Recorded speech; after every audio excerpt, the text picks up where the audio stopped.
हुजूर। वालेकुम अस्सलाम। हुजूर, क्या हज़रत मसीह मौऊद अलैहिस्सलाम भी होम्योपैथी का इलाज करते थे?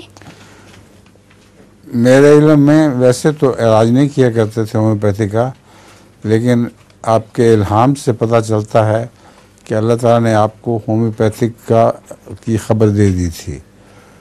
वो इस तरह की जब ताउन फैला है तो उसके इलाज के तौर पर अल्लाह ताला ने आपको मरकरी और सल्फ़र, ये दो बताई थी दवाएं जिनको इस्तेमाल करने से गुठलियाँ ठीक हो जाएंगी। तो हज़रत मसीह मौऊद अलैहिस्सलाम को तो इल्म नहीं था होम्योपैथी का, लेकिन ये सल्फ़र और मरकरी ये दोनों होम्योपैथी की चोटी की बुनियादी दवाओं में से हैं। ठीक है। जज़ाकल्लाह।